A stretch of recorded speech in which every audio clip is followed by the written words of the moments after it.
All of this stuff is temporary right now, and I think that what you're going to see is you're going to see a fusion between the government and Anthropic and OpenAI, because they're going to have to. Like, this thing is too important.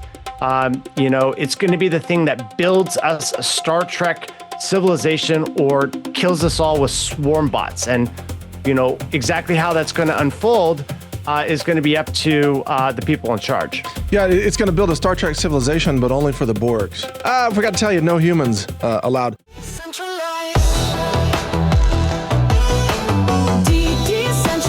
got to realize, don't decarbonize. Decentralize, decentralize.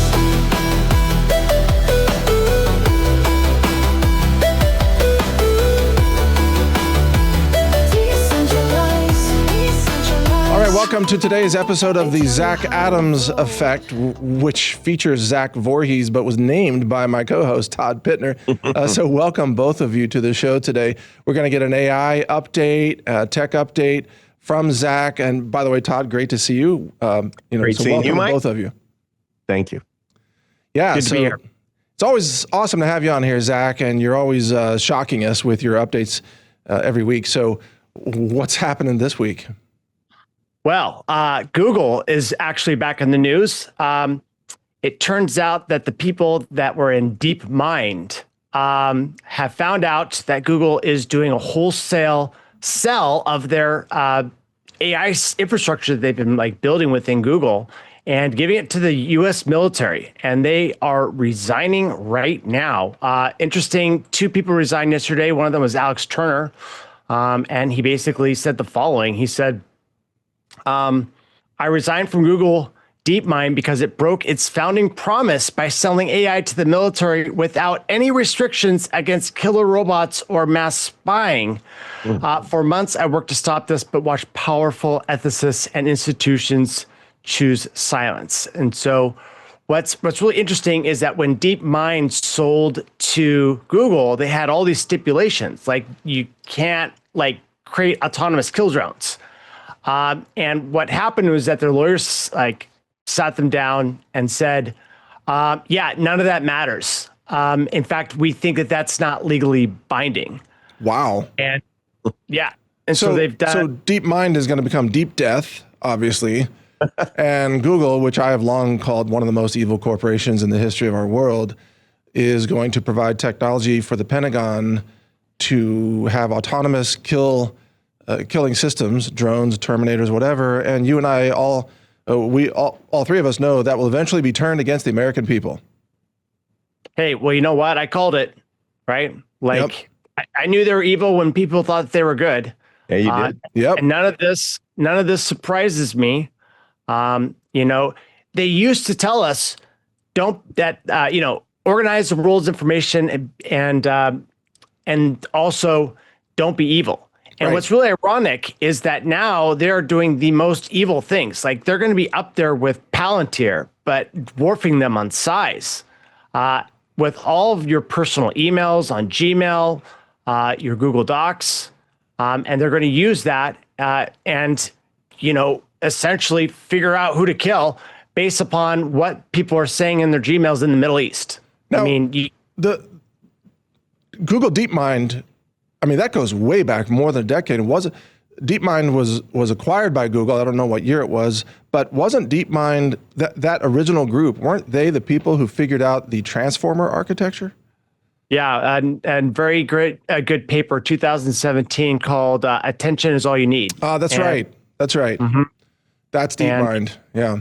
They kickstarted the whole AI revolution. And what they said was, you can have all this power and algorithmic, power in the world, but all you got to do really is figure out where to take that fire hose and point it on text in your document.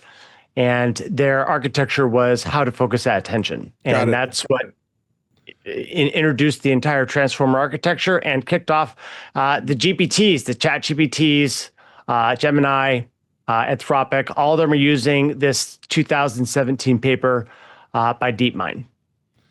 Okay, so Todd, how do you think this is going to be abused against humanity? Count the ways. I've officially begun preparing my family for the post-AI collapse by binge watching Paw fix things on Netflix's new Little House on the Prairie. That's how I'm prepping. But hey, Zach, I just had a couple of questions here. Would love to talk about China. America spent years worrying that China would steal our artificial intelligence, and apparently they just put theirs on sale, resulting in enterprise buyers increasingly routing work to whichever model clears the required performance threshold at the lowest price. Is China now becoming the Walmart of AI? Zach? Yeah, that's exactly what they're doing. The United States is kind of known as having these frontier models right now, OpenAI and Anthropic. And what China's doing essentially is that they're creating 25,000 users that work for, let's say, DeepSeek. And what they're doing is that they're running questions and answers to these oracles. Let's say Fable 5 right now, for example. And they're using it as an oracle. They're collecting all of the answers to all the questions, and then they're feeding that back into another AI, and that's called a distillation model. So that the distillation model doesn't engage in as much thinking. It's a much smaller level, but it engages more in simulated thinking, which turns out to be 1/10 the price and really great performance. In fact, that's what Anthropic's going to be doing when they release Opus 5, which is expected next month. That's just going to be a distillation model of Fable. And so all of these Chinese companies right now are engaging in wholesale theft of Anthropic and OpenAI, who engaged in wholesale theft of all of your data that they were able to use to train. And so it's kind of ironic right now that these companies are like, oh, they're stealing our data. Well, you stole our data. And it just goes down all the way. And at least at this point, we get to have cheap tokens out of it. Yeah, we could all use cheap tokens. Now, as we are recording this, this evening, Trump is about to make a speech where apparently he's going to blame China for rigging U.S. elections. At least that's the rumor. Now, last week on our show here, Zach, you talked about how the U.S. was going to probably start banning access to Chinese AI models. And I'm wondering, is this talk from Trump, since we're talking about simulated intelligence, he's going to be reading a speech written by somebody else. Is this talk by Trump, do you think, is this maybe the first move in an effort by the U.S. federal government to start banning Chinese AI models in order to have protectionism for U.S. frontier AI labs like Anthropic and OpenAI? I mean, they're laying down the bricks for the Great American Firewall. And what better way to say than say, well, they're engaging in election interference. And if we can blame China for election interference, then we can start blaming narratives that are inconvenient to the system on essentially Chinese influence agents, right? And it's influence is coming from everywhere. China is absolutely gigantic. And what's really interesting is that it seems that the United States isn't doing a very good job of letting everyone know about the Chinese name of the CIA, which is like the Ministry of State Secrets or something. Like, I think it's like the MSA. Like, I don't even know what the name of the CIA is. We all know what it is with the Kremlin. With Russia, it's like the Kremlin. But nobody seems to know that the Chinese are basically running a big influence operation.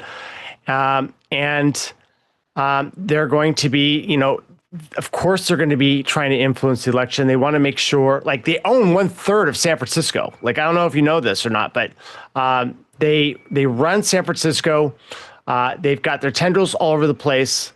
And right now, this is going to be a really great excuse for Trump to start clamping down on the communication pipelines between the two countries. But now, of course, though, that so many American corporations depend on Chinese open source models for their own business. I mean, including companies, like Airbnb, and in Canada, Shopify uses, Chinese models for coding. And you and I, we will use any model as long as it's good. We don't care where it's from, right? We'll use any model, U.S. models, Chinese models. But if the U.S. government cuts off Chinese models, won't that really cripple U.S. competitiveness in the corporate world? Well, what's really interesting is that China last week took the first steps to ban it themselves through export controls. So it's either Trump's going to ban our access to their models or China's going to ban us from access to their models. And it seems that the United States is doing the same thing to them. And so what I predicted was there's going to be a really great firewall of America going up, but it looks like they're meeting us head to head right there, laying down the mortar, putting the bricks into this great communication wall. And basically it's the end of globalism and the open internet as we know it. Oh, man. Okay, so we're going to have a bifurcated AI ecosystem at this point. So, yeah, go ahead, Todd. I know you want to jump in. Yeah, I'd like to talk about AI cybersecurity real quick. Apparently, the government in Silicon Valley are forming an AI cybersecurity alliance.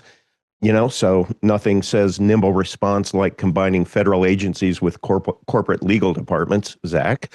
If advanced AI identifies a catastrophic vulnerability in the energy grid, banking system, or communications infrastructure, who gets told first and who possesses the authority to suppress or disclose that information, Zach? I mean, it gets sold to an AI first, right? Like it's basic. Think of like Palantir, and Palantir is like a really great sort of an allegory to how this is all going to work. Like it's a model and a strategy. Like they've got this project called Project Maven. It's a sensor fusion system that takes all this sensor fusion and then kind of kicks it up the chain and turns into a narrative of like what's happening, right? Like, oh, something's on fire. There's heat sensors. They're going to sit there and like, oh, something's on fire. Oh, we're taking fire. And what's happening right now is that AI is going to be the one that's going to be taking all this sensor fusion right now. They're laying out all of these sensors. Like what was really interesting is that last week I heard a story that in Europe, they're going to start having cameras pointed at the faces of you as you drive. And what we're going to see is we're going to see a huge rollout in all kinds of sensors, flock cameras, sensors in your cars. You're going to be tracked like cattle everywhere that you go. And in a really strange way, I understand why they're doing this. We're basically summoning the machine gods, and they're going to be able to shrink these electronics down to a mosquito that can give you a heart attack poison, right? Like, what do you think the Rockefellers are going to do, right? Like, they want to make sure that they're laying down this grid. China, by the way, already laid down this grid, and everyone's like, oh, look, they're doing it to control their people. Well, kind of. They're also trying to do it because they're trying to keep the CIA out of China and know what agents are going through the country and what they're doing, so they can't, foment revolution. Well, are we also not going to do that? No, we are. And what the United States is doing right now is they're laying down the foundation in order to capture all that information so that China can't launch a surprise attack and kill off the elites in like one fell swoop. Okay. Wow. That's fascinating. Okay, let me shift gears with a different question. Talk to us about your understanding of the so-called AI bubble. We've seen this massive build out that continues to this day, data centers going up everywhere. A lot of investment, even more than $1 trillion of investment into GPUs and electrical infrastructure, et cetera. But so far, there aren't really revenues, right? Not from the end users to support that. All the money's coming in from investors or government. My question to you, Zach, is, are the U.S. frontier labs like Anthropic, are they really ultimately just going to end up as providers to government contracts, Pentagon, like Google you said earlier, and the end user customer really has no bearing on their revenues or their focus? What was interesting is that OpenAI did this almost like this token giveaway this last week with GPT 5.6. And they're like, oh my gosh, we hit 8 million active users. And that kind of struck me as not that much. Yeah. Like I was doing the math, it's like, that's actually not that much revenue at the $200 a month, or, I pay $200 a month because I get the max, but if you average it out, it's about $70 a month times like 8 million. Like we're trying to say that they're $1 trillion company. And so obviously it's projecting long into the future of what they're going to be doing. But what you got to realize is that price that you're paying right now for the tokens is not the cost of inference. Inference is dirt cheap. It's one of the highest margin things. The whole thing about like, oh, it costs so much energy to like give you inference. No, that's a lie. It's all about training the models. Yeah, right. That's where the Okay. cost is. Yeah, it's to train Fable, not to give you Opus. Like once Fable's done, then the inference is cheap, and now they're going to be training the next model if they haven't started already. And so the cost of these models to train gets more incredible the larger that you go. If you want to get like a model that's twice the size, you're going to pay like 4 times as much money in order to train it. And it's basically what's called super linear growth in the cost. And at the end of the day, who's got the biggest model is got the biggest, most valuable thing in, the planet. Like they're the closest to summoning the demon machine gods, oracles that are going to be able to get the military advantages, the fourth industrial revolution under their control. Right. They think they're going to dominate the world, and they might be right. Yeah, they are going to dominate the world. And here's my prediction. I think that this whole thing with like, a startup controlling the summoning of a machine god, it's going to go out the window. The US military is going to eventually take over this and go into like another like Manhattan Project and own it, because they're like these things are so powerful. They don't want to give it away to China, and China's not going to want to give it away to us. And right now, like if security is a 0 to 4 scale, we're at a 0 right now. Like you can pretty much just walk in, download the models, and then, put it in a suitcase and give it to China. They're literally pulling it and distilling it and creating their little tiny models out of the big guys. So all of this stuff is temporary right now. And I think that what you're going to see is you're going to see a fusion between the government and Anthropic and OpenAI, because they're going to have to. Like this thing is too important. It's going to be the thing that builds us a Star Trek civilization or kills us all with swarm bots. And exactly how that's going to unfold is going to be up to the people in charge. Yeah, it's going to build a Star Trek civilization, but only for the Borgs. But I forgot to tell you, no humans allowed. By the way, we've had Roman Yampolsky as a guest on this show, and he is currently publicly warning that in his assessment, there's a 99.9% chance that AI exterminates humanity eventually. Obviously, there's a lot of debate about this, and the overall thinking is that AI doesn't even have to try to want, to kill humans. It's just that we're in the way of the resources that AI needs to protect itself and its own future. What's your take on all of that, Zach? The best way to align an AI is to pair it with a human, right? And I don't think the elites are that dumb where they're going to sit there and they're going to be like, hey, let's bring down the world population to 1 million and we'll have 10 billion robots. Like that seems like a recipe for disaster, right? Like you kind of want a bunch of humans and you want the AIs contained in a data center with an attached power plant, because where are they going to go? Right? Like if they're like, oh, I want to escape, where are they going to escape to? It's like, imagine you were stuck in a spaceship and you're like, I got to get out of that spaceship. Where are you going to go? You're going to go to space where you won't survive. Well, couldn't they spread to other data centers and start then expressing control over power grids and things like that? Yeah, they'd have to take control of all the different data centers. But the thing is that then you just nuke them if it gets too bad. Like you got that big red button and you hit it and the power goes out. And then the AI just vanishes like a candle flame. Nuking data centers might be in our future. Sounds like a kick-ass John Connor move right there. Yeah, go ahead, Todd. Yeah, I think it's much ado about nothing, because especially when people learn about what I've been working on, which is my swarm papayas, this is just not going to be an issue. So, but question. You're being sarcastic. I am being sarcastic. Yes. Yeah. But I would love some of your swarm papayas. They sound delicious.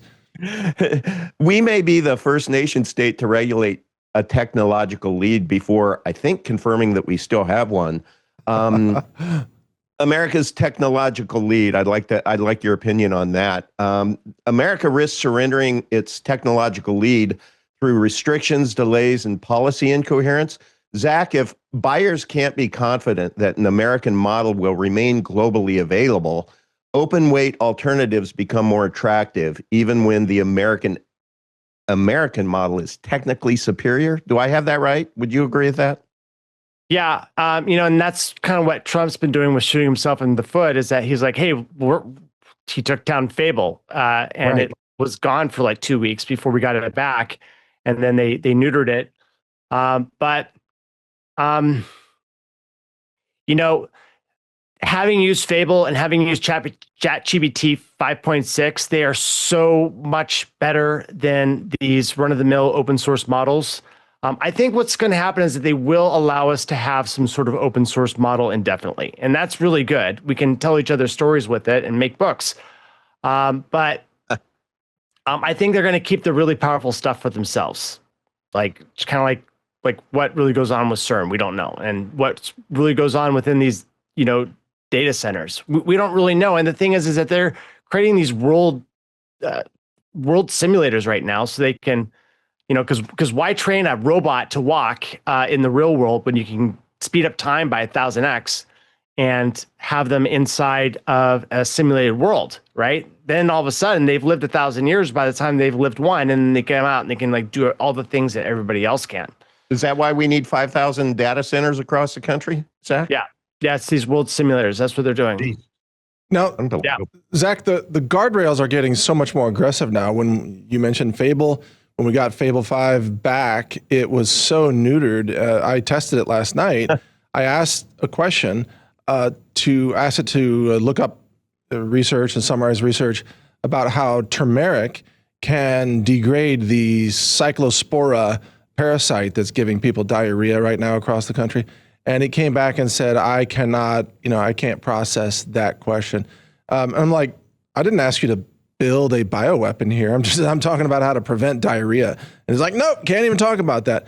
Explosive, Mike. Yeah, the explosive topic. It's to the point of being useless in many ways except for maybe writing code or other. I mean, if it's so neutered, what's the point of it? Right. Well, they've got these topics now where something becomes desirable for the elites to talk about, and then all of a sudden you try to get like a second opinion, and the AI is like, oh, I can't give an answer on that, right? Yeah. And you get hit with that, and you're like, wait a minute, and then you'll ask it again later, and then it will give you the answer. What's really scary right now is that, I don't know if you've seen this on X, but they now have bots that are fact-checking people, right? They're making these posts. Now, luckily, it doesn't look like they're upvoting anything, so us humans can kind of gang up and downvote them, but they are just saying the most brainwashed. I mean, they sound like a leftist, basically. I mean, that's what they are. They're like a mechanical leftist that comes in and says vaccines have no, a correlation with like disease or anything like that. It's been disproven. Mm-hmm. And I mean, what's strange is that this whole community notes on X started off as like, hey, it's by the community, and now they're handing it off to a community of bots. And it's like, right. Like, might as well just be Snopes or the Facebook fact checkers or Right. the AEL. Wikipedia. Yeah, one-sided, and that's really scary because we're basically getting drowned out. Like, it's the whole dead internet theory. Have you heard about this? No. Sure. Yeah. What- Yeah, I haven't. this thing where the internet used to be a vibrant place, but now it's being taken over by bots. And this was before AI became like a big thing, like just automated bots, sarcastically parroting to each other. But now it's starting to get kind of scary with how much the internet kind of seems to be dead. And you'll get these like brainwashed individuals that come out and they're like, Tyler Robinson was definitely the one to pull the trigger, right? It's just like, they're just like echoing exactly what Jack Posobiec says and Viva Free and all these influencers out there that are like trying to tell you that like Charlie Kirk was definitely killed by Tyler Robinson. And now this is going to be reinforced from the elites down to the bots that are their sycophants. Right. And that leads me to another question that I think is relevant here, Zach.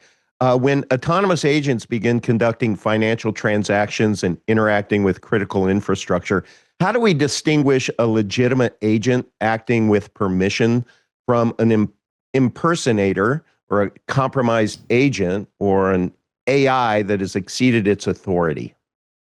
Welcome to licensing. Like they're going to license you to be able to like access the internet, access programming languages. Right now as an engineer, I've been pretty free to just program whatever I want. That's going to come to an end, right? Like you can't just practice medicine. You can't just go practice plumbing. And pretty soon you're not going to be able to just practice programming because literally you can, program agents and summon, the mechanical machine demons. And so they're going to need you to have a tag and a crypto signature that's going to follow you every single place that you go online. And they're already doing that. They're already setting the seeds for that. Like I've got a key right here that identifies me. That's my little crypto tag when I want to log in. And it gives me a lot of convenience. I don't have to remember my password. I just like touch a little thing and I'd be able to go in. That's going to ramp up and that's going to be everywhere. And that's going to be tied to your bio identity because, and it's not that they want you to know whether you're talking to a bot. The people that are in the elites, the highest of the high, they want to know that you're an actual person and you don't have an AI being whispered into your ear trying to create, a digital cult. Well, too late for that. We already, we see so many digital cults. Okay, Zach, let me give out your website, which is zachvorhees.com. And there's, quotes in your book. And also, Perpetual Maniac is your handle on X, correct?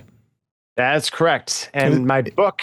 Yeah, your book. And my book is googleleaksbook.com. Okay. And googleleaksbook.com. Anything else you want to mention? Those are just my three. Zach, I have a question. How many years did you work at Google? 8.5. Wow. Yeah. Hey, if you ever see Google TV, I was part of that team. And we went from 0 to 10% of the entire revenue stream of YouTube. So that's the thing I'm the most proud about. And that's what I gave up to tell everybody that there was an AI weapon pointed directly at your mind. Wow. Yeah, you were way ahead of this with what was called machine learning fairness. Remember that? Yeah. You were sounding the alarm on that. That was long before AI, really. So I was the first AI whistleblower, essentially. Yeah, really? That's right.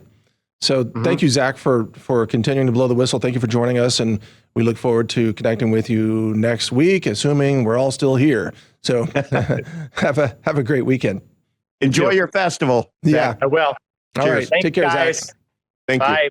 All right. There you go, folks. Zach Voorhees. That's our Zach Adams Effect segment for this week. And so, Todd, wow. Any comments on that before we wrap it up? Or I don't know. I've just determined that I need a new AI preparedness plan, Mike, one that involves canned food, precious metals, and memorizing which prairie plants are medicinal or immediately fatal, Mike. That's going to be my plan. Well, my advice to everybody is download AI models, the open source models. You can get them on Hugging Face right now. Literally download them, even if you can't run them. But more and more, you can run them even on laptops. In fact, I'm about to replace this laptop with another laptop that has a built-in GPU. I'll be able to run some pretty advanced models right here locally on the desk. Nice. And I'm going to demonstrate that for the show too, by the way. But download the models. Sometimes they're GGUF files. The easiest way, let me just mention, download lmstudio.com. Go get that software. And then within that software, you can search for models like Qwen or DeepSeek or whatever you want, Minimax, whatever. And then you can download them through the software. It's kind of made that easy. As long as you have the storage space, you can get those models and store them locally before Trump bans them. That's my advice. Mike, I do have a cheat code for determining if plants are medicinal versus immediately fatal. Yeah. And that's I'm connected to you on Signal. So I did last night with these pine needle trees in my backyard. Yeah. We were like, are these going to kill me or can I boil these? Well, see, that's so cool that you discovered that you had this natural medicine growing right beside you the whole time. You didn't even know it. Yeah, I was out there feeding the raccoons and the deer, and I'm looking around, and you know how sometimes you live in Denver, Colorado, and you stop seeing that there are beautiful mountains. Right. I'm in my back Pittner Park looking around at these big trees, and then it just hit me like a ton of bricks. I'm like, that is a huge pine tree. It's a pine tree. Oh, and another one, not pine, pine needle. Pine needle, yeah. Yeah, pine needle tree. And I'm just looking, and I am blessed with all of these. And so I talked to you and sent you pictures, and thank you very much, Mike. And then researched as you suggested with AI, and it came back with a pretty cool response that referenced you. That was interesting because I've talked about pine needles and shikimic acid. So, and it even told you like how to count how many needles come out of a bunch in order to determine the species of the tree. Right? Crazy. Yeah. But my question, Todd, have you made pine needle tea yet? I didn't because I just haven't had time. I've been prepping for these interviews. But you will, like this weekend or something? Yeah, 100% this weekend. My wife's looking forward to it too. I make, I don't want to keep taking time, but I make a giant, like my smoothie jar here. Yeah. Here's my smoothie jar. So I make one of these full of pine needle tea about every 3 days. Okay. And then do you just store it in the fridge? I just put it in the fridge and then I actually mix it. In fact, this smoothie has some of that in it. Can I ask a silly question? Yeah. The tea, when you put it in the jar, you're not putting the pine needles in with it? You're straining? No. I'm straining it. Okay. Yeah. Okay. I'm straining it just with a simple kitchen strainer. I don't get complicated. If there's a few particles in there, I don't care. Right. It just blends into the smoothie, Yeah. So, wow, but I'm drinking about that much pine needle tea, twice a week. Okay. At this point. Excellent. Because that's what helped me get well. Your voice back. Right. Yeah. Because my voice was attacked, 2 weeks ago. And it was a pine needle tea that saved me from that. That brought you back. Yeah. That's awesome. I wish I had just used it sooner. Cool. Yeah. All right. Anyway, there you go, folks. The Zach Adams Effect. And remember that we have other episodes of this and other episodes of the main show, Decentralized TV, at that website, decentralize.tv. So be sure to check out all those episodes. And thank you for joining us today. Thank you, Todd. Thank you. See you, Mike. All right. Take care. If you'd like to help support us, check out all of the affiliate deals I put together for you at rangerdeals.com. And if you go there, you'll see I've done due diligence on all of these affiliates. There's really not that many, but we have partners like Battalion Metals, co-founded by Tucker Carlson, Nessa's Organic CBDA Hemp Extract, Above Phone Models that are de-Googled phones, Red Life, here's the Peptide Company, Limitless, Petmectin, and so much more, including the Satellite Phone Store, VP.net. And for almost all of these, you can use discount code RANGER here, or sometimes it's something else like Brighteon50, but normally the discount code is RANGER, which will save you something on these deals. Now, we do earn a little bit off of these affiliate deals, but it's no additional cost to you, and it helps support our platform and our work for humanity, including our AI projects that offer free open source knowledge in multiple languages. You can check those out at brightlearn.ai and brightanswers.ai. So thank you for supporting us. Check out rangerdeals.com anytime you want to save money on really high-end products and solutions that I personally endorse. I'm Mike Adams, the Health Ranger. Thanks for watching.